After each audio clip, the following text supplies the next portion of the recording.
Abre a sua Bíblia, se você tiver com ela, no Evangelho de Marcos, capítulo 1, o versículo 15, e dizendo: o tempo está cumprido e o reino de Deus está próximo. Arrependei-vos e crede no Evangelho. Basicamente, essa era a pregação de Jesus Cristo. Reino aqui é Basileia. Basileia tem a ver com autoridade e governo. Governos, para funcionarem, eles precisam de 3 elementos básicos. Eles precisam de um governante, eles precisam de súditos e eles precisam de regras. Governantes, súditos e regras. Nesse aspecto, quando Jesus empresta essa palavra, ele está falando do reino de Deus. Ele está falando de um reino perfeito. E o reino de Deus, ele transcende o tempo, ele transcende políticas, ele transcende denominações, culturas, ele transcende todas as coisas. O reino de Deus, ele tem uma cultura superior a todas as culturas da terra. Neste reino, ele é estabelecido, este reino, e ele acontece através de alianças com instituições. 2 destas instituições que Deus estabeleceu foram a família e a igreja. Para essas instituições funcionarem, Deus estabelece modo, regra e papéis. Se estas regras e esses papéis não são cumpridos, o caos se estabelece. Bom, dito tudo isso para você, se a família é uma dessas instituições, e a nossa missão de hoje, nesta live, é falarmos com os pais, a gente tem que entender o primeiro ataque que essa instituição recebeu. E o primeiro ataque acontece lá em Gênesis, onde eu comecei a ler para você. E quando Satanás ataca essa instituição, ele o faz com sutileza, ele o faz de uma forma assim, bem malandra, muito inteligente, muito esperta. E eu vou ler para você o texto que isso acontece, o texto que isso está marcado. É Gênesis, capítulo 3, o versículo 1. Olha o que ele diz: ora, a serpente era mais sutil do que qualquer animal do campo que o Senhor Deus havia feito. E ela disse à mulher: sim, Deus tem dito, não comereis de toda a árvore do jardim? Então presta atenção. Se você está com a sua Bíblia aberta, eu vou te dar algumas dicas desse versículo, que com esse simples versículo e com essa abordagem, a serpente, ela conseguiu minar essa instituição ali no seu primeiro momento, ali no seu momento de plena pureza. Como que ela fez isso? Eu vou ler de novo para você. Presta atenção se você está acompanhando. Olha essa expressão: a serpente era mais sutil do que qualquer animal do campo que o Senhor Deus. Grava isso, Senhor Deus.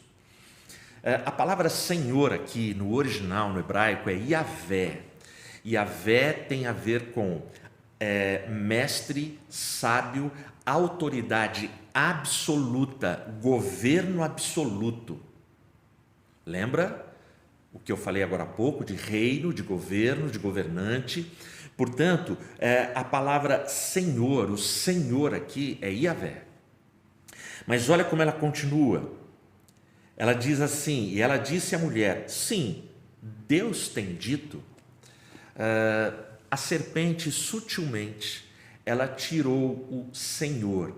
Se você ler o capítulo 1 e o capítulo 2, todas as vezes o texto se refere a Deus dessa forma: O Senhor Deus, o Senhor Deus, o Senhor Deus. E de forma muito esperta, a serpente ela chega e tira esse qualificativo, tira esse distintivo e tira. E se você continua lendo, Eva, a mulher, ela aceita esta forma de tratamento à pessoa de Deus, e nesse diálogo Eva não o chama mais como Senhor Deus, ela só usa Deus. O que a serpente fez, o que Satanás fez com essa estratégia extremamente sutil e imperceptível? Ela continuou com o discurso e a conotação religiosa, Deus, mas ela eliminou a autoridade divina naquele relacionamento. Quando a gente vai no capítulo 2, aqui de Gênesis, o verso 15, olha o que diz: e o Senhor Deus tomou o homem e o colocou no meio do Éden para cultivá-lo e para guardá-lo. Nós não temos pecado ainda, mas era papel do homem, para proteger a sua família, cultivar o jardim e guardar. E é interessante porque nós não tínhamos pecado, nós não tínhamos nenhuma impureza, mas Deus alertou: você precisa guardar esse jardim. O Éden, a tradução, o significado da palavra Éden é lugar de delícias. E até hoje, homens no mundo inteiro, mulheres no mundo inteiro, casais, lutam para que a sua casa seja um pedacinho do céu. Esse lugar de delícias que é a minha casa, onde vive a minha família, eu, Edmilson, sou vocacionado, sou chamado para cultivar e para guardar. Bom, mas, infelizmente, esse diálogo que começa aqui, Eva, ela cede à tentação e ela come o fruto que havia sido dito para ela para que não comesse. Eu vou ler para você. O texto é o versículo 6. E quando a mulher viu que a árvore era boa para alimento e que era agradável aos olhos e uma árvore a ser desejada para fazer alguém sábio, ela tomou do seu fruto e o comeu e deu também a seu marido, que com ela comeu. Quando isso acontece, se a gente anda um pouquinho mais, no versículo 9, Adão vai ouvir uma pergunta. Deus vai perguntar para ele: onde estás? Adão, onde estás? É interessante que quem comeu o fruto, quem conversou com a serpente, quem foi enganada foi Eva. Mas quando Deus vem cobrar pelo erro, pela desobediência, pela falha, porque o jardim foi violentado, ele procura Adão. 1 Timóteo 2,18 vai dizer que Eva foi enganada, mas que Adão não foi enganado. Se você tem dúvida, é uma interpretação paulina, é Paulo que está dizendo. Agora, por que é que Adão é cobrado? Primeiro, a missão era dele. Cultive e guarde. Não dá para você dar desculpas. Mas não era eu que estava ali, não era o meu momento. Não, a missão era dele naquele momento. Agora tem uma coisa cruel que tem nesse texto, que eu quero que você observe com muita atenção no versículo 6. O que acontece no versículo 6 é o que teólogos, estudiosos debatem, escrevem. Existem tratados teológicos sobre um tema instigante aqui em Gênesis: o silêncio de Adão. Por que é que Adão ficou quieto? Eu vou ler novamente para você o versículo 6. Olha como ele é narrado. E quando a mulher viu que a árvore era boa para alimento e que era agradável aos olhos e uma árvore a ser desejada para fazer alguém sábio, Ela tomou do seu fruto e o comeu, e deu também a seu marido com ela, e ele o comeu. Ao longo dos séculos, muitos intérpretes da Bíblia se perguntam onde estava Adão. Muita gente interpreta que ele estava distante. Mas preparando essa live, eu fucei em todas as traduções, no hebraico, procurei de ponta cabeça. É muito interessante a tradução de Eugene Peterson, na sua tradução A Mensagem, nesse versículo 6, ele traduz da seguinte forma, que Eva olhou para o fruto, ele era muito apetitoso, e ela pegou e dividiu com o marido. Não dá para fugir. Adão, ele estava ao lado e ele estava vendo todo o diálogo e ele se calou. O silêncio de Adão. Ele sabia que não deveria acontecer aquilo, mas ele se calou. Maridos, missão pai para a nossa família. Nós precisamos falar. Homens procuram o silêncio quando são pressionados. Pais optam por silenciar no momento que precisam falar. É uma característica masculina. Homens, quando se veem ameaçados, quando eles percebem que podem ser retirados da sua zona de conforto, quando eles percebem que o controle está saindo das mãos deles, homens se calam. E mulheres, as esposas, as mães dos nossos filhos, os filhos não gostam do nosso silêncio, mas é impressionante quantos conflitos ou brigas já aconteceram na sua casa e diante de toda a argumentação da sua esposa, a sua opção foi se calar. O silêncio masculino, ele violenta toda a psique, o emocional feminino. Traz insegurança no relacionamento. Tem um rabino que ele escreve um livro, e no livro ele tem uma frase muito legal, eu anotei ela aqui para passar para vocês. Rabino Koritz, ele diz assim: há o poder da criação de fazer algo do nada, e há o poder de destruição de fazer nada de algo.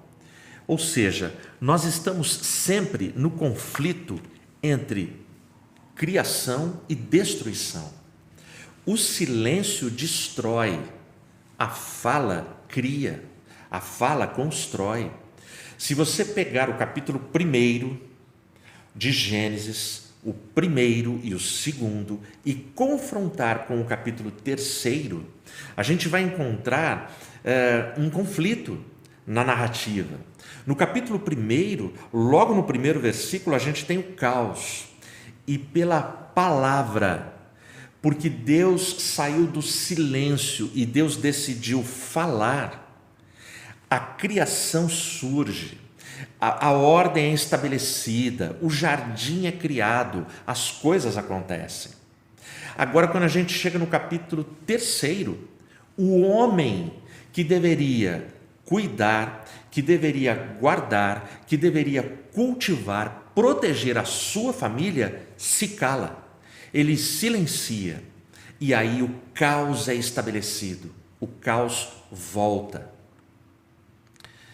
Marido, na nossa missão de pai, nós precisamos, eu e você, eu estou falando com conhecimento de causa, nós precisamos vencer a nossa incapacidade, muitas vezes, de falar, de encarar os fatos, de assumir as nossas fraquezas, as nossas demandas emocionais, onde falhamos, onde erramos, para construirmos um lar, um relacionamento focado na palavra.